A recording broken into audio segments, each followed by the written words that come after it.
Massachusetts Jobs with Justice, a coalition of organizations working to build unity and support for the rights of working people. One benefit, if you can call it that, of the worldwide economic crisis is the sudden sense of compassion bordering on genuine concern for the unemployed in our society. Unemployment currently hovers around 9.1% nationally and 7.7% statewide. Of course, this doesn't give a true picture of the unemployed and underemployed in Mattapan, where 82% of residents identify as African American and 13.4% identify as Hispanic. This means 95% of Mattapan residents have suffered tremendously in recent years, losing not only jobs, but 55 to 65% of their net worth due to the recent financial crisis. Even conservative estimates recalibrate unemployment among African Americans at 16.2%. So the idea of jobs with justice strikes close to home. With us today is one of Mass Jobs for Justice's community organizers, Claude-Sanon. Welcome. Thank you very much for bringing me on board in here, and it's a pleasure for me to be here with you. Good. Tell us a little bit about Massachusetts Jobs with Justice. Massachusetts Jobs with Justice, as you have mentioned earlier, is a coalition of different organizations that really comes together, including unions as well, to defend the workers' right. They have been in existence for the past 25 years, and we have done a very superb job as far as building up middle class in our society. And, you know, it's a fight that is never over, so I think that we're going to be there for a long time, and we're going to continue this fight until we have a better society. Well, I would hope so. Let me ask you, though, you said for the past 25 years, that's I'm glad to know that you all have been around that long, but it's a little surprising because the unions have been really struggling over the last few decades, and we've seen what's been happening in most recent months since the whole Wisconsin and Ohio and that sort of thing. How is Mass Jobs with Justice holding up under this onslaught? Well, it is tough when you are having such a severe economy that is coming to such a closure. So therefore, it's very difficult for everybody, or every organization, or every unions. However, we're still keeping hope alive, expecting that the fortunate companies who have made it on the back of workers would negotiate the bargaining rights, will come back, because that's the only versatile tools that is left at hands to really fight this great cause. But you know, life has its turn, and I think that we're taking this turn in the right directions, and we're going to reverse it to the benefit of the people again.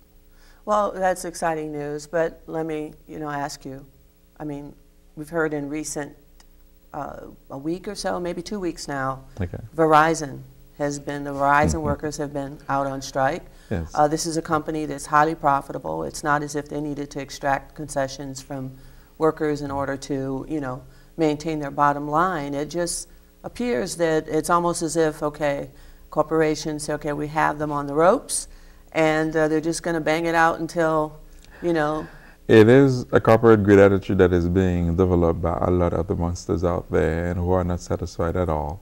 And the folks that have helped them becoming who they are, getting as rich as they should, and they are turning their heads away and trying to walk away with it.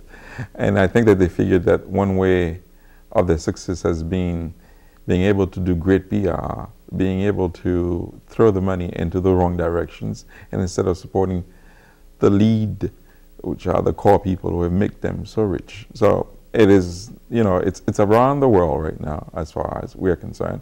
Corporate greed is certainly out there to the utmost extreme, but there are only one group of people that can fight against it. It's the people who are turning them to what they are. So we need to wake up and smell the coffee and say enough is enough. We the people are going to stand up, and we've been standing up with Verizon. We're going to continue standing up until they get what they deserve. And you've said it so well. They're doing so fine. Why should there be such a battle? That's a good question. So how is Mass Jobs for Justice, what's the game plan right now? The game plan with Mass Jobs with Justice is working together with Verizon and both of the unions we are putting different strategies to fight Verizon as far as we are concerned. We're taking it to the street. We're taking it to the people. We're taking it to the leaders. We're taking it just about to everyone. And the 45,000 employees are really standing up with all their families, friends, and so on and so forth. So including us who is organizing this. And we've been there before. So we know the strategies and how to fight this, and we're going to fight it to the end. And we will certainly, the people will come out, be the winner in this. So when I contacted someone from Mass Jobs with Justice about coming on, Yes. they mentioned a Walmart initiative. What's going on with Walmart? Well, as we are fighting Walmart, we're fighting many battles as far as we're concerned with Justice. And Walmart certainly has somewhat saturated the suburban market, and right now they're calling it the urban attacks. So they're coming into the city, and they are coming very strong. Walmart's sixth entry into the new markets all over the United States. And it is so funny, some of the things that we're asking Walmart to do, when they enter into some foreign countries, they are asking them to do the exact same thing. And they're willing to do it there, for instance, South Africa, and they don't want to do it here in the United States, the great country of ours. So give us an example. What specifically is South Africa been able to, what kind of concession has South Africa been able to extract from Walmart that this country has not been successful at? And to their purchasing of this MassMart, I think that's what they call it, they have, legislature have, asking them that to give sustainable jobs to the people. Some of the practices that they have been very poor here as far as providing proper benefits and so on and so forth. And it's one of the conditions for them to really do that takeover. So, and even they have accepted it. So they have signed a written agreement. And whereas here in the United States, it's always giving words with no meanings, in other words. So this time we want something different. Here in Boston, we have standards. So we have we want Good Jobs Coalition that has been put together. And some of the issues that we are asking are similar, except that we don't want no empty promises. Promise to pay a living wage and providing full-time jobs so that workers can support their families. And it is extremely important in a society of ours, if the folks are not being well taken care of by the employer, you're having all the trouble that comes down. Families cannot stay together, the rate of divorce increase, the children become delinquent, then you have the crime and so on and so forth. So poverty is the element. If you have access to built middle class people, you have a better society. This is not asking for a hell of a lot.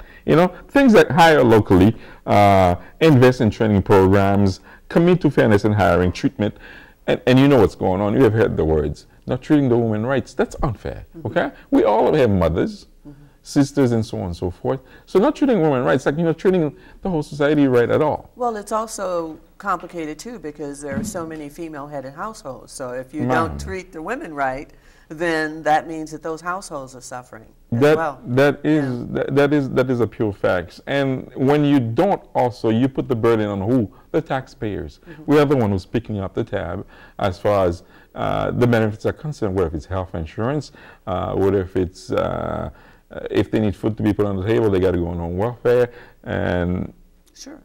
Now, speaking of welfare, I recall, and I don't know if this is still true, Walmart was not paying even full-time employees sufficient enough wage for them to, or benefits, so that they would still have to be getting services of various sorts from the government, even if they were working.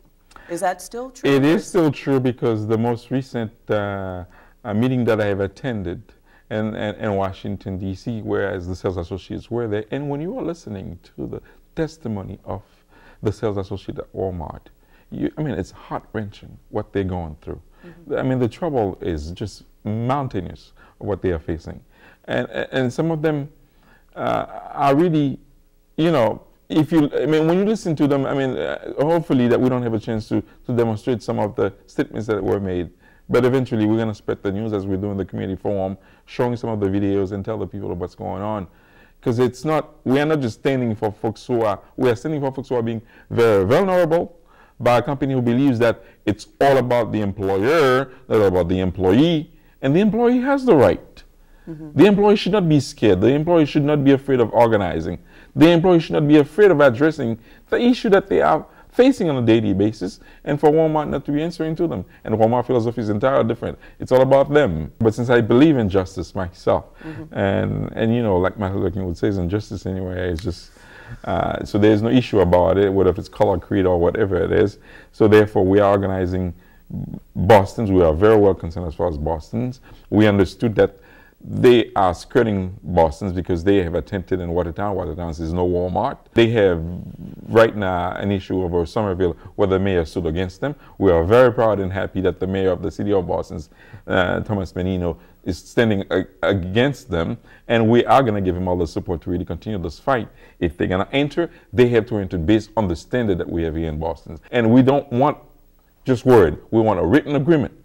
And they're going to sit together with us. What's going on? If people, you know, want to plug in with what you all are doing, how can they get involved? We're doing coalition meeting on a regular basis, at least almost every 2 or 3 weeks. We meet together at different locations. So we are encouraging local organizations, neighborhood associations, and, you know, 501c3 organizations who wants to join in and come in and listen and learn, be part of this big coalitions, because that's the only fight that we can put together.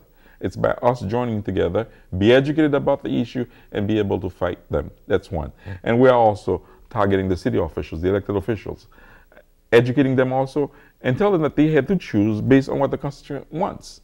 Because Walmart has a tendency to come in, which they have already done here in Boston, to buy into everybody. They're buying into the media, they're buying into some of the elected officials, and, you know, promising poverty jobs is not a promise. It's not a promise. So they're not making our society better. Because when they come, the moms and pop stores are gone. For every single job that they have created, we will lose at least 2 or 3. We'll be back in a moment.